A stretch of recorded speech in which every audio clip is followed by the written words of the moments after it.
Kita berterima kasih kepada Tuhan yang pada hari ini mengizinkan kita merayakan Natal di tahun 2016,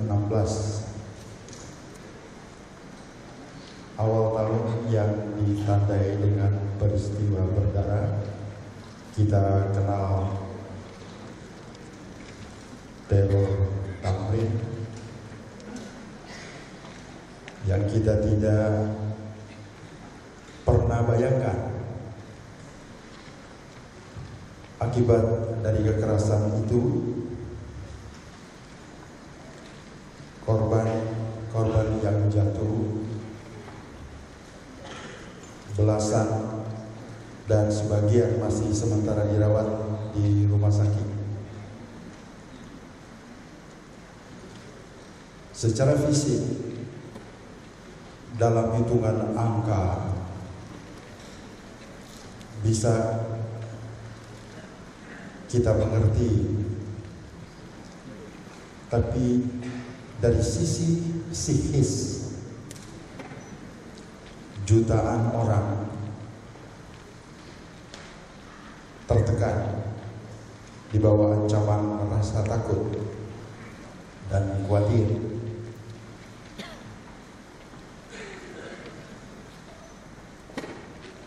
Di mana-mana, terutama kita yang ada di Indonesia setelah peristiwa tersebut,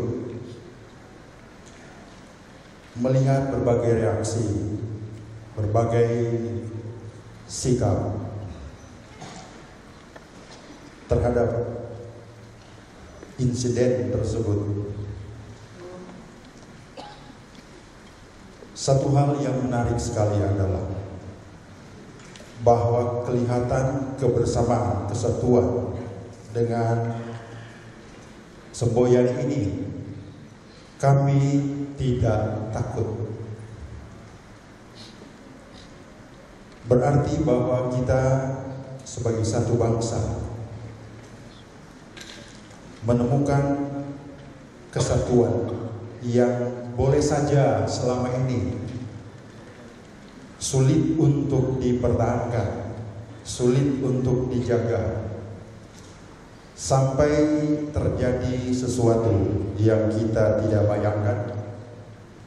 Maka harapan kita di dalam komunitas kita sebagai satu bangsa ada sukacita, sebab kesatuan dan kebersamaan itu sangat terasa setelah peristiwa ini. Bagaimana kita menemukan rasa aman, rasa nyaman bagi kita sendiri, khusus keluarga, suami, istri, dan anak-anak di hari-hari mendatang yang sudah pasti sulit kita tebak. Kita tidak bisa mendapatkan kepastian apa yang akan terjadi di waktu-waktu yang akan datang dalam kehidupan keluarga, dalam kehidupan ekonomi, politik, dan keamanan. Rasa terima kasih kita kepada Tuhan, pada hari ini kita menghargai kesempatan yang sangat istimewa, bersyukur, memuji dan memuliakan Dia yang oleh anugerahnya, oleh pertolongannya kita bisa menemukan diri kita sekarang ini dalam keadaan baik dan sehat.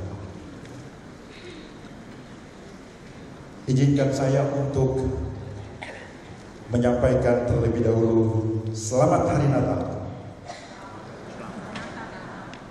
dan selamat tahun baru 2016. Kita letakkan di hati kita rasa optimis, bahwa waktu-waktu yang menunggu kita ke depan akan kita lewati bersama-sama, terutama sebagai satu keluarga.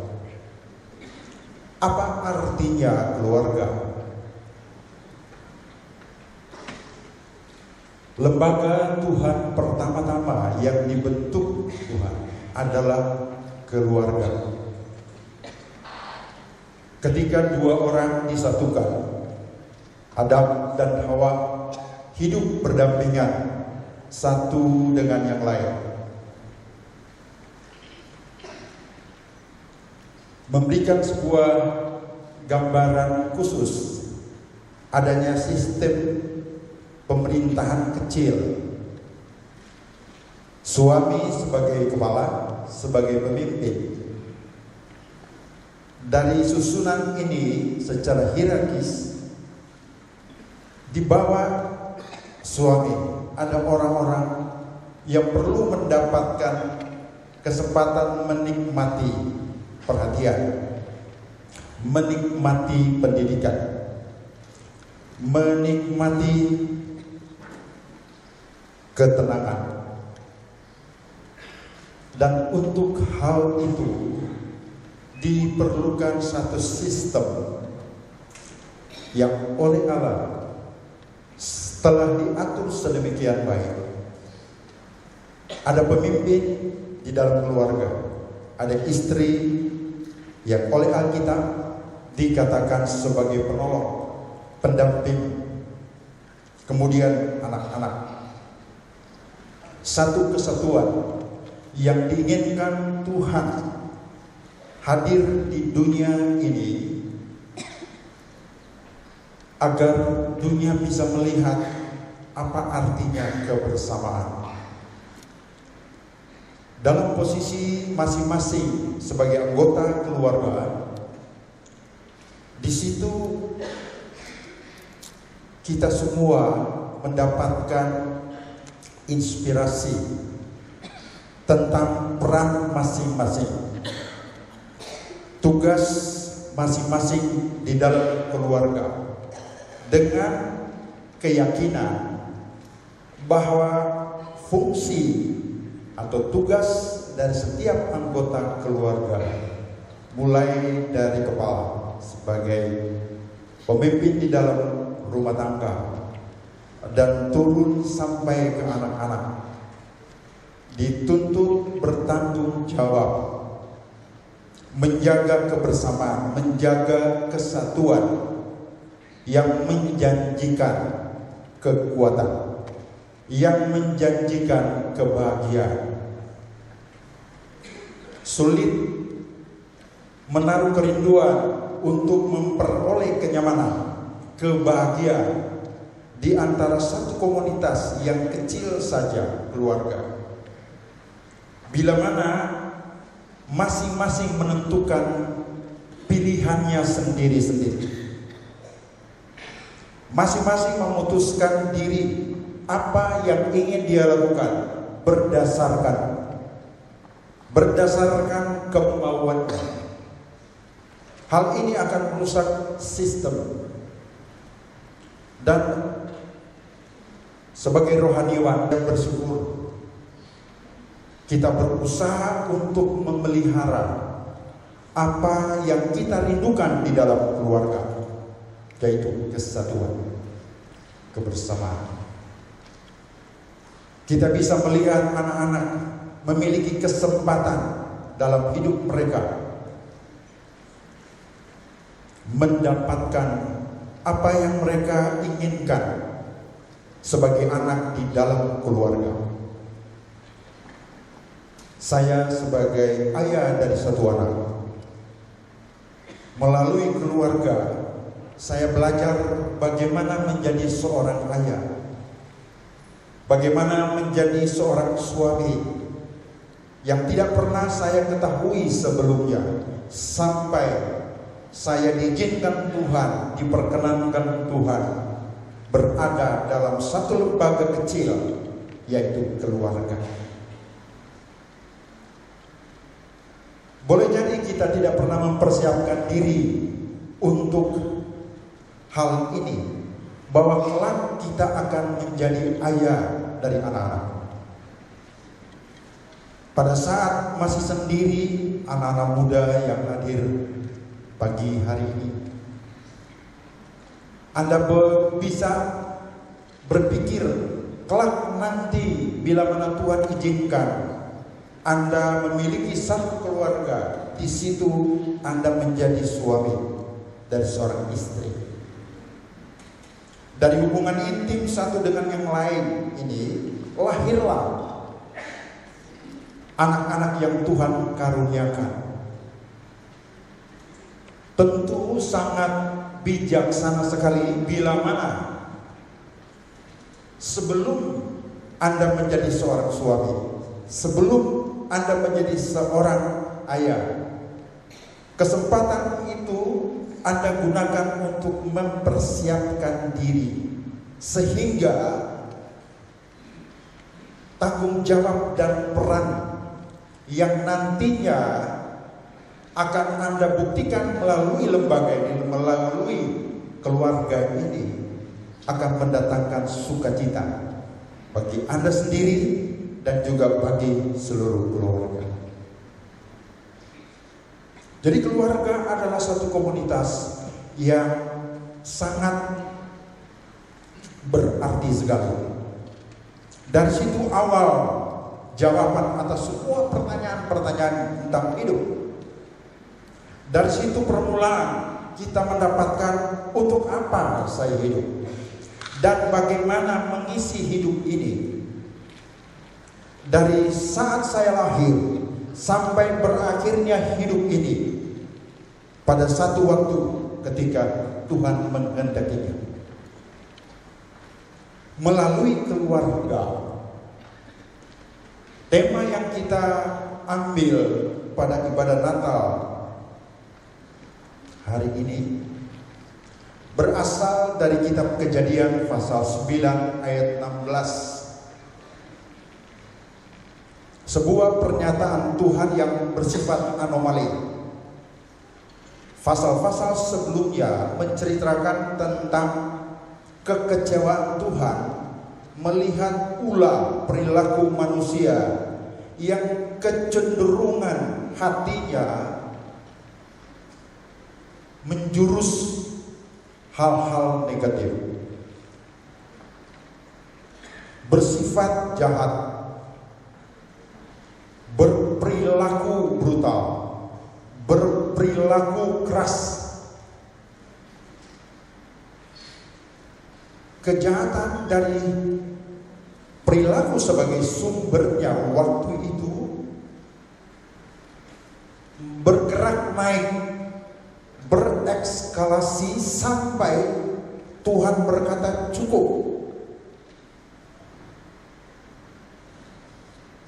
Kejahatan itu menyentuh hati Tuhan dan memaksa Tuhan membuat sebuah keputusan bahwa aku akan menyelesaikan, aku akan membasmi manusia yang kita kenal melalui peristiwa air bah. Pada saat itu hanya ada satu keluarga saja menghargai kehidupan sebagai kesempatan sekali saja, tidak dua kali. Nuh adalah keluarga yang dimaksud. Nuh adalah lembaga Allah ini yang Tuhan maksudkan menjadi keluarga yang direncanakan untuk diselamatkan. Tentu bukan tanpa alasan Tuhan memilih Nuh. Alkitab berkata bahwa Nuh adalah orang yang dekat Tuhan. Tidak disebutkan bahwa dia menjadi sosok kepala keluarga yang 100% sempurna. Mengapa saya katakan demikian? Kita semua tahu ceritanya. Dia dikuasai dengan anggur sampai mabuk tanpa sadarkan diri. Satu kekurangan yang ditemukan dari seorang no. Tetapi yang menarik adalah bahwa dia berusaha menunjukkan dirinya dengan tanggung jawabnya sebagai kepala keluarga, membawa istri dan anak-anaknya masuk ke dalam sebuah patra. Dia menunjukkan keberaniannya untuk menegaskan bahwa dia sebagai kepala keluarga bertanggung jawab atas keselamatan istri dan anak. Dan hal ini berhasil. Bapak-bapak, ayah-ayah yang ada, pastikan bahwa Anda akan berhasil membawa seluruh keluarga Anda hari-hari ke depan. Tahun 2016 ini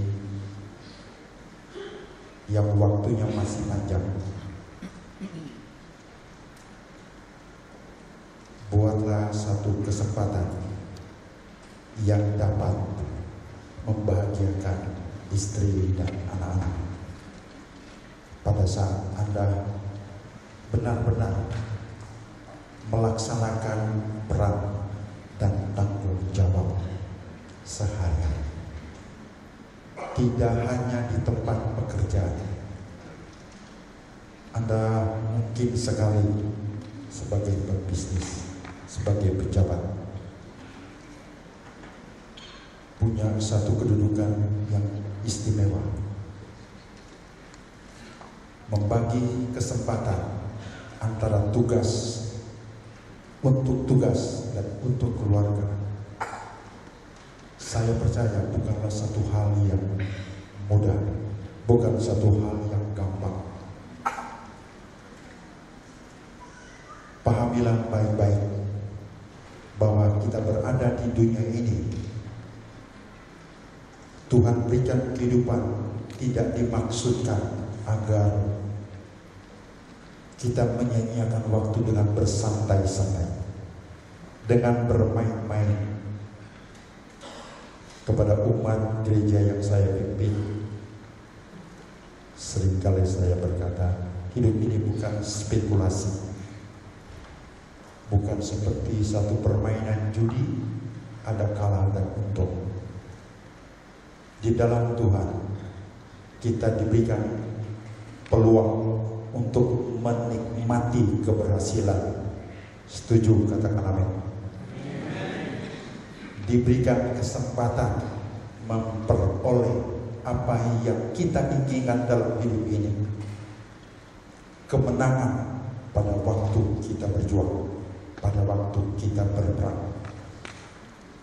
Paulus berkata, kamu adalah pemenang-pemenang, bahkan lebih dari pemenang. Kita lebih dari pemenang.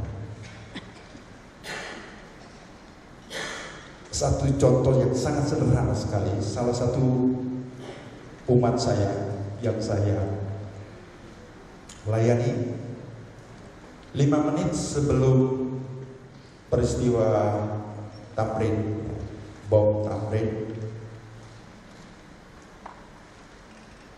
dia mendengar suara Tuhan dalam hatinya. Sebelum saya teruskan, kadang-kadang kita agak bingung, agak ragu antara suara hati dan suara Tuhan. Saya sebagai rohaniwan sederhana menyimpulkan suara Tuhan itu ada hubungannya dengan keselamatan. Sehingga ketika dia mendengar dari hatinya ada suara ini, jangan sarapan di Starbucks. Starbucks ada tempat ngumpul, menyediakan makanan minuman yang ringan-ringan, dibuka 24 jam sehari. Anda yang bekerja di lokasi sekitar itu tertarik, bila mana terlambat sarapan di rumah, Anda akan tentu memutuskan sarapan di Starbucks. Tapi waktu itu dia membatalkan setelah dia dengar suara itu. Jangan sarapan di sini. Ini sebuah contoh sederhana, dan dalam posisi balik tidak lama sudah itu terjadi tembak-menembak dan bom bunuh diri. Kita tetap akan dipelihara oleh Tuhan. Amin. Dijaga oleh Tuhan. Berdasarkan hal ini, saya percaya Bapak Ibu sekalian, kalau diizinkan berada di sini untuk menyampaikan sebuah pengalaman Anda dengan Tuhan, ada banyak cerita yang bisa Anda sampaikan pada kesempatan ini. Bagaimana Tuhan menolong, bagaimana Tuhan menjaga, Tuhan melindungi. Sederhana saja. Anda adalah orang-orang yang istimewa, dipakai negara, orang-orang yang luar biasa, dihargai potensi yang ada pada Anda. Satu sisi Anda berhasil di situ, tapi sisi lain, istri dan anak-anak tidak punya waktu bersama untuk duduk berbagi cerita, duduk berbagi perasaan, menyatakan kepedulian kasih satu dengan yang lain, karena adanya kesibukan tadi. Kekurangan ini tidak dijadikan Tuhan sebagai alasan untuk menghindar diri menjauhi Anda dan saya. Tidak. Saya berkata kepada umat yang saya layani bahwa ada alasan untuk bersyukur kepada Tuhan, sebab setelah hasil operasi, setelah hasil